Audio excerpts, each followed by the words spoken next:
राणीला घराबाहेर का काढलं? आदित्यचं खरं रहस्य काय? आणि 20 वर्षापूर्वीची ती रात्र खरंच अपघात होती की कट? या सगळ्या प्रश्नांची उत्तरं आता समोर येणार होती. म्हणजे 20 वर्षापूर्वीची ती रात्र खरंच अपघात नव्हती? गणपत काकांच्या तोंडून हे शब्द बाहेर पडताच माझ्या पायाखालची जमीन सरकली. मी घाबरून विचारलं, काका, काय चाललंय? मला खरं सांगा. गणपत काकांनी आजूबाजूला पाहिलं. त्यांच्या कपाळावर घाम फुटला होता. ते मला मंदिराच्या मागच्या बाजूला घेऊन गेले. तिथे एक जुनं वडाचं झाड होतं. ते तिथे बसले. काही क्षण शांत राहिले. मग म्हणाले, राणी, आजपर्यंत मी ही गोष्ट कोणालाही सांगितली नाही. कारण मला वाटलं सत्य बाहेर आलं तर अनेक आयुष्य उद्ध्वस्त होतील. मी शांतपणे ऐकत होते. 20 वर्षापूर्वी तुझे आजोबा आणि आदित्यचे बाबा भागीदार होते. दोघांनी मिळून शेती, जमीन आणि एक कारखाना उभा केला. पण पैशाचा मोह माणसाला आंधळ करतो. एक दिवस आदित्यच्या बाबांनी सगळी कागदपत्र खोटी बनवली आणि तुझ्या आजोबांची फसवणूक केली. मी डोळ्यात पाणी आणून विचारलं, मग माझे बाबा गप्प का बसले?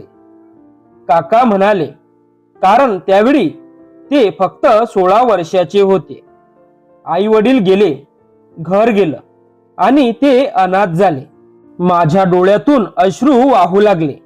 म्हणजे माझे बाबा आयुष्यभर ज्या गरिबीत जगले त्यामागे हे सगळं कारण होतं. तेवढ्यात माझा फोन पुन्हा वाजला. यावेळी आदित्य नव्हता. सासूबाईंचा फोन होता. मी फोन उचलला. त्या रडत म्हणाल्या, राणी, कृपा करून घरी ये. आदित्यची तब्येत खूप बिघडली आहे. तो सतत तुझंच नाव घेतोय. मी काहीच बोलले नाही. फोन कट झाला.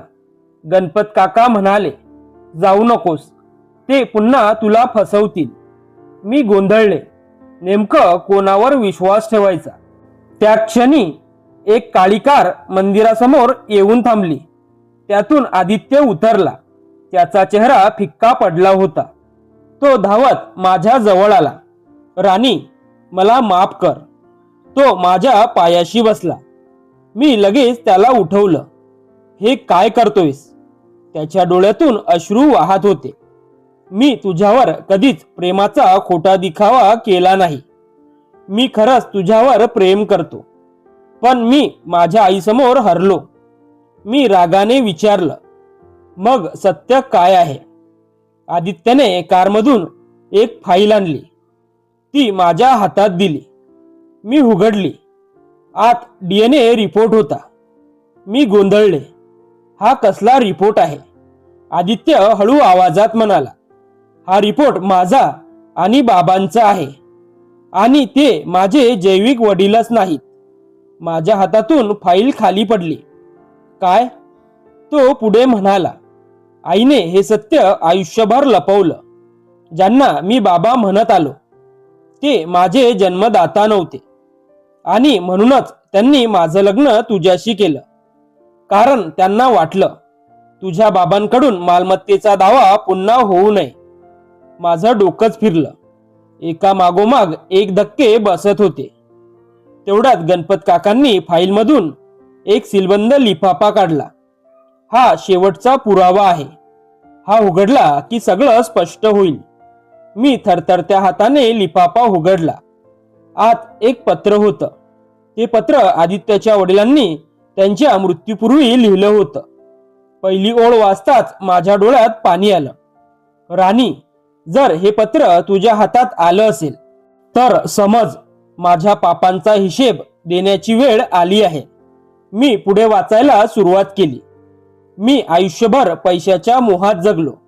तुझ्या आजोबांची जमीन माझ्या नावावर करण्यासाठी मी खोटी कागदपत्र तयार केली. त्या दिवशी मला वाटलं होतं की पैसा मिळाला म्हणजे मी जिंकलो. पण त्या दिवसापासून माझं मन रोज मरत राहिलं. माझ्या डोळ्यातून अश्रू वाहू लागले. पत्रात पुढे लिहिलं होतं, आदित्य माझा मुलगा नाही. त्याच्या आईने लग्नाआधीच एका मुलाला जन्म दिला होता. समाजाच्या भीतीने मी त्याला माझं नाव दिलं. तो माझा रक्ताचा नसला तरी माझ्या जीवापेक्षाही प्रिय आहे. मी आदित्यकडे पाहिलं. तो शांतपणे रडत उभा होता. त्याने हळूच म्हटलं, मला हे सत्य फक्त 3 महिन्यांपूर्वी कळलं. मी काही बोलू शकले नाही. पत्रात पुढे आणखी एक सत्य होतं. राणी, तुझं आणि आदित्यचं लग्न मीच ठरवलं, कारण मला माझ्या पापांची भरपाई करायची होती.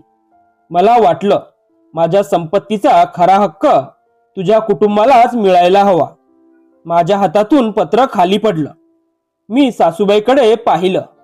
त्या रडत होत्या. त्या माझ्या पायाशी बसल्या. बाळा, मीच तुला घराबाहेर काढलं, कारण तुझे सासरे गेले आणि त्यांच्या मृत्यूनंतर काही लोक ही जमीन बळकावण्यासाठी तुझ्या जीवामागे लागले होते. तू घरात राहिली असतीस तर तुझ्यावर हल्ला झाला असता. मी आश्चर्याने विचारलं, मग मला खरं का सांगितलं नाही? त्या रडत म्हणाल्या, कारण तुला दूर ठेवूनच तुला वाचवण्याचा एकमेव मार्ग आहे असं मला वाटलं. तेवढ्यात घराबाहेर पोलिसांची जीप येऊन थांबली. एक अधिकारी आत आला.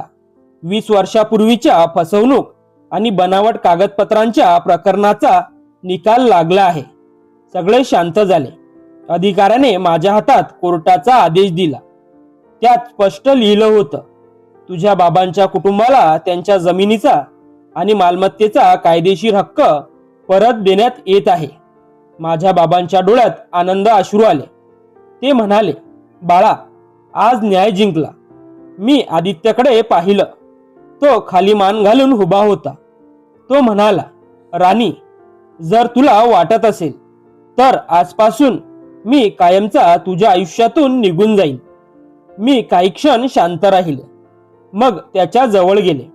त्याचा हात हातात घेत म्हणाले, चूक तुझी नव्हती. चूक सत्य लपवण्याची होती. पण आजपासून आपल्या संसाराची सुरुवात खोट्यावर नाही, सत्यावर होईल. आदित्यच्या डोळ्यातून अश्रू वाहू लागले. सासूबाई माझ्या गळ्यात पडून रडू लागल्या. मला माफ कर बाळा. मी त्यांना मिठी मारली. आई, कधी कधी आईही चुकीचा निर्णय घेते, पण ती सुधारायची हिंमत दाखवते.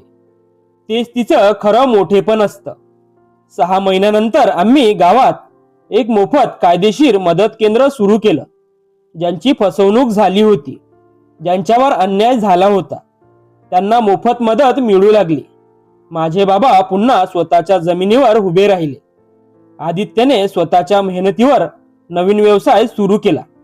सासूबाईंनी त्यांच्या आयुष्यात पहिल्यांदाच गावासमोर उभं राहून स्वतःची चूक मान्य केली. त्या दिवशी मला जाणवलं, सत्य उशिरा जिंकतं, पण हरत कधीच नाही. नातं टिकवण्यासाठी खोटं बोलण्यापेक्षा योग्य वेळी सत्य सांगणं जास्त महत्वाचं असतं. पैसा, मालमत्ता आणि प्रतिष्ठा पुन्हा मिळू शकते, पण एकदा तुटलेला विश्वास परत मिळवण्यासाठी आयुष्य खर्च करावं लागतं. मित्र आणि मैत्रिणींनो, कथा आवडली असेल तर लाईक करा, कमेंट करा आणि शेअर करा. अशाच भन्नाट कथा पाहण्यासाठी मॉरल स्टोरीजला फॉलो आणि सबस्क्राईब करा. धन्यवाद.